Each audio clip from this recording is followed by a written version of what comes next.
Tonight, two teams are the mirror of each other. Dallas Cowboys and the Chicago Bears. Two 6-6 teams. Semi-loaded rosters. Both had won the division. Both stand pat with their team. Both think we got a shot at a Super Bowl here. Some real special players, Dallas on offense, Chicago on defense. Both had a big distraction during the offseason. Zeke right during camp. Is he going to sign? Chicago Bears had 37 people, including mailmen in Chicago, try out to be their kicker.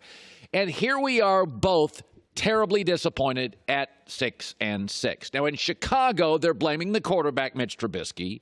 And in Dallas, they're blaming the coach, Jason Garrett. But these are big brands, semi-loaded rosters, tons of talent, won their division, and now this morning they're both at 6-6, facing tonight kind of the game to define their season. By the way, I think both criticisms are fair. I think Mitch Trubisky's a nice kid, but is not a next-level franchise quarterback that can pull average people. And sometimes in your career, ask Tom Brady, you're going to have to pull average people to be a franchise guy. And I think Jason Garrett's a guy that kind of lacks a presence because his owner's constantly commenting about him and the football team and is the GM. He never really feels like his team. But Dallas and Chicago also did something very similarly, and I don't agree with it. That is the burden of expectations. We're good enough. Dallas never really went out and upgraded. I mean, Randall Cobb, but he was just replacing Cole Beasley. That's not an upgrade. That was just replacing somebody who left. Chicago's like, we're good. Let's roll with it. That's interesting because look at the teams this year that look very special. Baltimore. Baltimore already had a great running game, and they're like, let's add Mark Ingram. Ho! Seattle already had Pete Carroll, had playmakers. Let's get Jadeveon Clowney, Quadri Diggs at safety, and Flash Gordon. Okay, 3 more good players. We were already good last year. San Francisco has all sorts of clever offensive pieces, and they're like, let's add another one. Trading deadline, Emmanuel Sanders. Winning is fleeting in the NFL. And the Cowboys and the Bears were like, we're good. We're good enough. We don't have to upgrade. And here they stand this morning at 6-6. The Cowboys have not had a defensive takeaway, and they have some nice players, but they have not had a defensive takeaway in over a month. It should be noted, Houston, by the way, won their division last year. What did they do?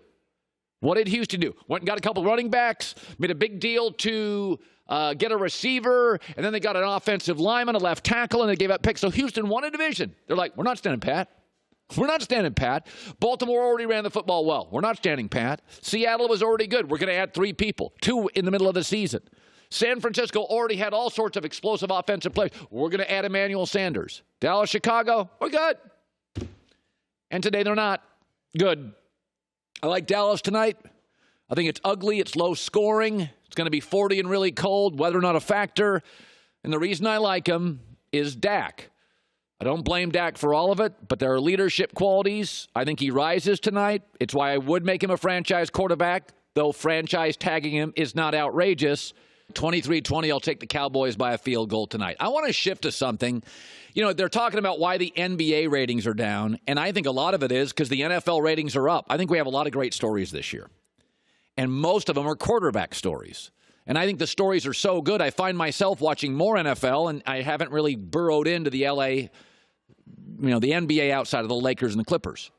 But I saw this morning, that Lamar Jackson and Josh Allen have the most combined rushing yards of any quarterback matchup ever, and they play this weekend. It's going to be a very good game, Bills and Baltimore Ravens, Lamar against Josh Allen. So let's go back. I believe athleticism. A lot of people think it's a fad.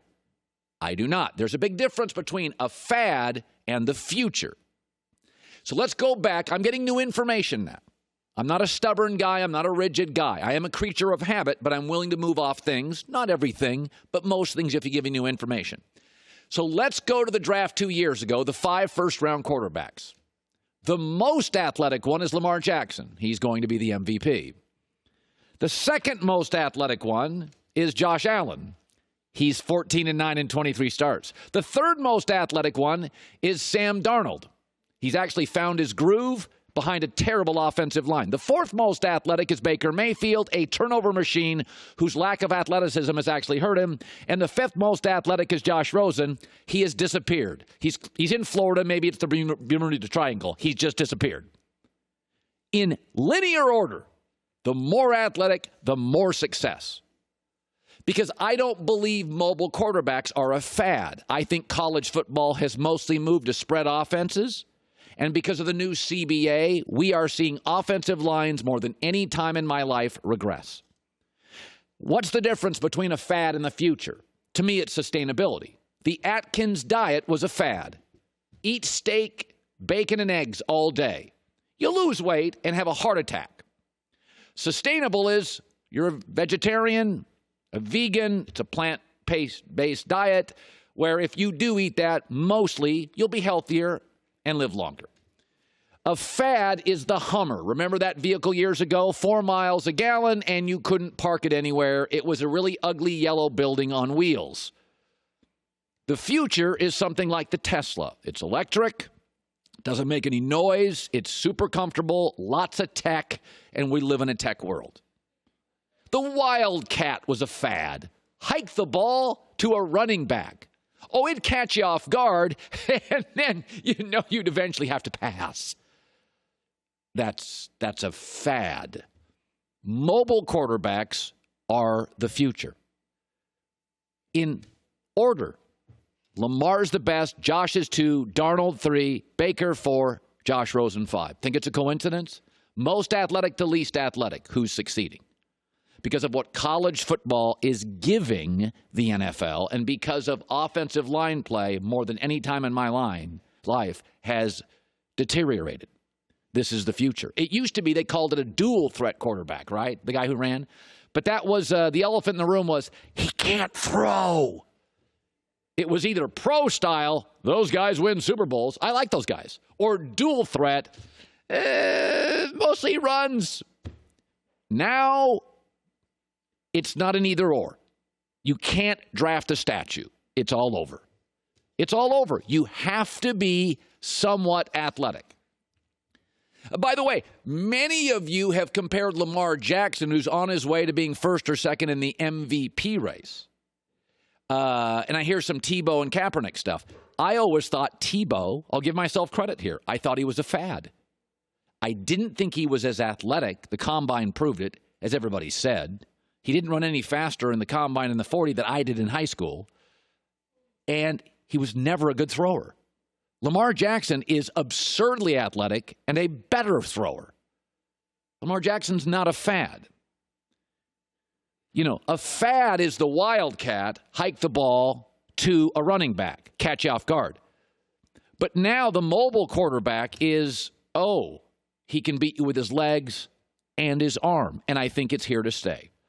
So when Lamar faces Josh Allen, it will be the 2 most athletic quarterbacks, the 2 most dynamic quarterbacks athletically from that class.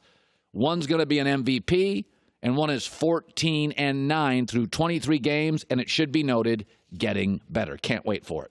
Hi, everybody. Thanks for watching. Subscribe here to get the latest from the show. Also, be sure to check out more of the best clips from The Herd or go watch a few segments from other shows on FS1.